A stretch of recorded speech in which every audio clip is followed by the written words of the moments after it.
Welcome to KAMALS ADUPANKARAI.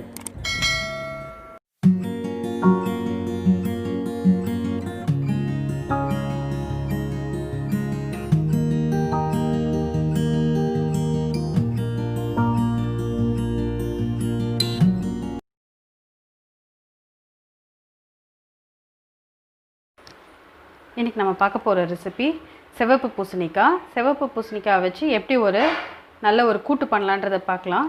அதுக்கு தேவையான பொருள் என்னென்னு பார்க்கலாம். சிகப்பு காராமணி ஓவர் நைட்டே சோக் பண்ணி எடுத்து வச்சுருக்கேன். ஒரு கப் அளவுக்கு நான் ஊற வச்சுருக்கேன். இது கூடவே கடலைப்பருப்பு ஒரு அரை கப் அளவுக்கு கடலைப்பருப்பு ஒரு மணி நேரம் ஊற வச்சு எடுத்துக்கோங்க. இப்போ ரெண்டுத்தையும் இது குக்கரில் போட்டு ஒரு விசில் ஃபஸ்ட்டு எடுத்துக்கலாம். இதுக்கு தேவையான அளவுக்கு ஒரு கால் உப்பு இதில் போட்டுக்கலாம். நம்ம இதில் போட்டு நல்லா கலரி விட்டுடலாம். இதில் சிகப்பு காராமணியும் கடலைப்பருப்பையும் நம்ம இதிலே வச்சு ஒரே ஒரு விசில் எடுத்துடலாம். ஃபஸ்ட்டு ஒரே ஒரு விசில் எடுத்துக்கலாம். இதை நம்ம பூசணிக்காவை இந்த லேயர் இருக்குது பார்த்திங்களா, அந்த லேயரில் அப்படியே ஒரு கோடு போட்டோன்னா நல்லா நம்ம கட் ஆகிடும். அது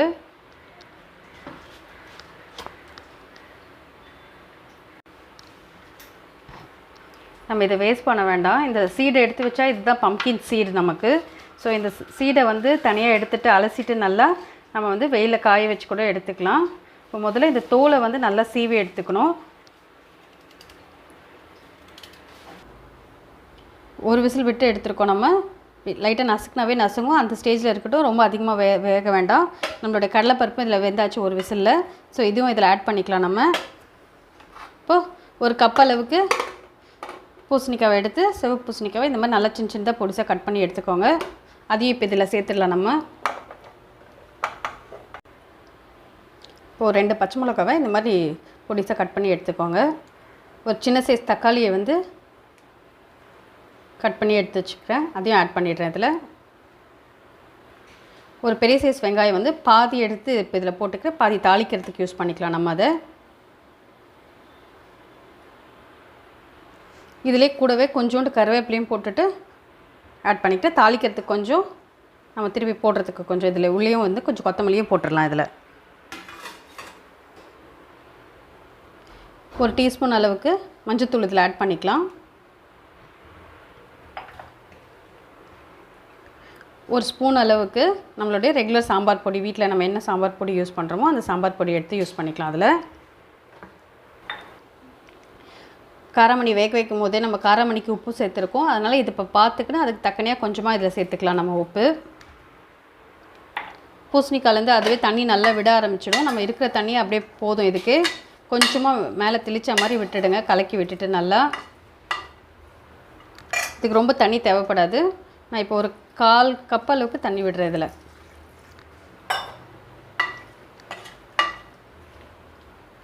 இப்போ இதை எடுத்துகிட்டு மறுபடியும் ஒரு விசில் எடுத்து வச்சிடலாம். நம்ம இதை இப்போ இதை தாளித்து கொட்டுறதுக்கு நம்ம ஒரு 2 டேபிள் ஸ்பூன் அளவுக்கு எண்ணெய் விட்டுருக்கேன். அதில் எண்ணெய் சூடாகிடுச்சு. இப்போ இதில் ஒரு டீஸ்பூன் அளவுக்கு கடுகு எடுத்துக்கலாம்.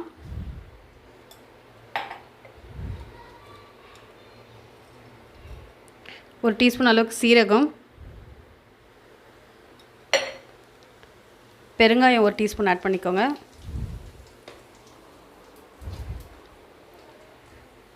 கருவேப்பிலை, காஞ்ச மிளகா ஒரு 3 காஞ்ச மிளகா ஆட் பண்ணியிருக்கேன். ஏற்கனவே நம்ம பச்சை மிளகாவும் சேர்த்துருக்கோம். இது 3 காஞ்ச மிளகாய் சேர்த்துருக்கேன். எவ்வளோ காரம் பிடிக்குதோ அவ்வளோ எடுத்துக்கோங்க. நம்ம மிளகாத்தூளும் ஆட் பண்ணியிருக்கோம். இப்போ இது தாளிக்கிறதுக்கு நம்ம ஆல்ரெடி பொடிசாக அரிஞ்சு எடுத்து வச்சுருக்கிறதுல பாதி எடுத்து வச்சுருக்கோம். இதில் சேர்த்துக்கலாம். நம்ம ஒரு விசில் விட்டு எடுத்தது நல்லா வெந்திருக்கு பாருங்கள். நல்லா வெந்திருக்கு. கூட்டுக்கு கரெக்டாக இருக்குது இது ஸ்டேஜ். இப்போ நம்ம தாளித்ததை எடுத்து இதில் கொட்டி எடுத்துடலாம். நம்ம வெங்காயம் நல்லா பொரிஞ்சாலும் நல்லா டேஸ்ட்டாக இருக்கும். ரொம்ப பொரிஞ்சால் பிடிக்கலன்னா நம்ம இந்த ஸ்டேஜில் கூட நிறுத்திக்கலாம். வெங்காயம் இப்போ இது கூடவே ஒரு டீஸ்பூன் அளவுக்கு நெய் ஆட் பண்ணிக்கோங்க. இதுதான் நம்மளுக்கு எக்ஸாக்டாக கூட்டுக்கு வாசனை கொடுக்கக்கூடிய ஒரே ஒரு பொருள் இந்த நெய் தான்.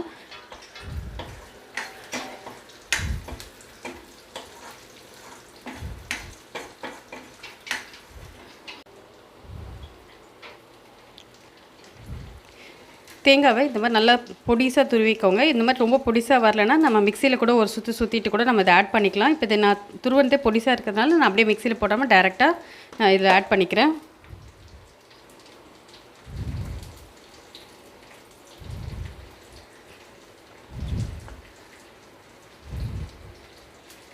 இப்போ நம்ம தாளிச்சதும் இதில் எடுத்து ஆட் பண்ணிடலாம். நம்மளுடைய சிகப்பு காராமணி மஞ்சள் பூசணிக்காய் கூட்டு ரெடி ஆகிடுச்சு.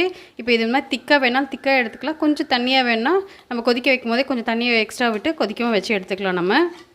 ஸோ இப்போ நம்மளுடைய பூசணிக்காய் ரெடி ஆகிடுச்சு.